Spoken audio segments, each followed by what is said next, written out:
ಸಚಿವ ಪ್ರಿಯಾಂಕ್ ಖರ್ಗೆ ತವರು ಕ್ಷೇತ್ರ ಚಿತ್ತಾಪುರದಲ್ಲಿ ಈಗ ಪವರ್ ವಾರ್ ಅಂತಕ್ಕಂಥದ್ದು ಜೋರಾಗ್ತಾ ಇದೆ. ಚಿತ್ತಾಪುರದಲ್ಲಿ ಆರ್ಎಸ್ಎಸ್ ಪಥಸಂಚಲನಕ್ಕೆ ಒಂದು ಕಡೆ ಸಜ್ಜಾಗ್ತಾ ಇದೆ, ಮತ್ತೊಂದು ಕಡೆ ಕೌಂಟರ್ ಆಗಿ ಭೀಮ್ ಪಥಸಂಚಲನಕ್ಕೆ ಕೂಡ ಸಿದ್ಧತೆಯಾಗ್ತಾ ಇದೆ. ಕಲಬುರಗಿ ಜಿಲ್ಲಾಧಿಕಾರಿಗೆ ಅರ್ಜಿ ಸಲ್ಲಿಸಿದೆ ಭೀಮ್ ಆರ್ಮಿ.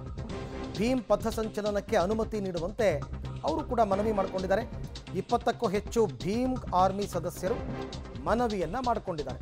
ಈಗಾಗಲೇ ಇದು ಕೋರ್ಟ್ ಮೆಟ್ಲೇರಿತ್ತು.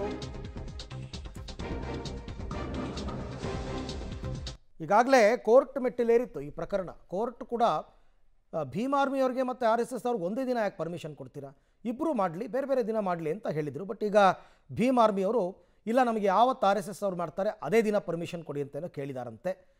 ಜಿಲ್ಲಾಧಿಕಾರಿಗಳು ಯಾವ ರೀತಿ ತೀರ್ಮಾನ ತಗೋತಾರೆ ಅಂತಕ್ಕಂಥದ್ದನ್ನು ನೋಡಬೇಕು. ಒಟ್ಟಾರೆ ಈಗ RSS ಒಂದು ಕಡೆ, ಭೀಮ್ ಆರ್ಮಿ ಅವರು ಮತ್ತೊಂದು ಕಡೆ ಪಥಸಂಚಲನಕ್ಕೆ ರೆಡಿಯಾಗಿದ್ದಾರೆ.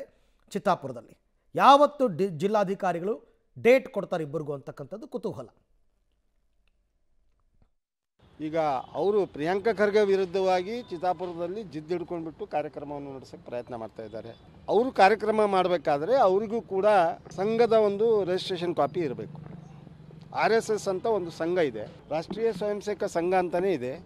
ಆ ಸಂಘದ ರಿಜಿಸ್ಟ್ರೇಷನ್ ಕಾಪಿ ಅವ್ರು ಕೊಟ್ಟರೆ, ಅವ್ರ ಹತ್ರ ಇದ್ದರೆ ಅವರಿಗೆ ಅನುಮತಿ ನೀಡಲಿ, ಅವರು ಪಥಸಂಚಲನ ಕಾರ್ಯಕ್ರಮ ಮಾಡಲಿ.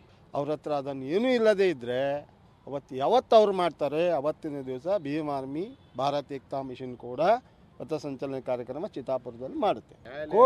ಕೋರ್ಟಿಗೆ ನಾವೇನು ಹೇಳ್ತಾ ಇದ್ವಿ ಅಂದರೆ, ಕೋರ್ಟಲ್ಲಿ ಅವ್ರ ಹತ್ರ ರಿಜಿಸ್ಟ್ರೇಷನ್ ಕಾಪಿ ಇತ್ತಂದರೆ ಅವ್ರಿಗೆ ಅನುಮತಿ ಕೊಡಲಿ. ನಮಗೊಂದು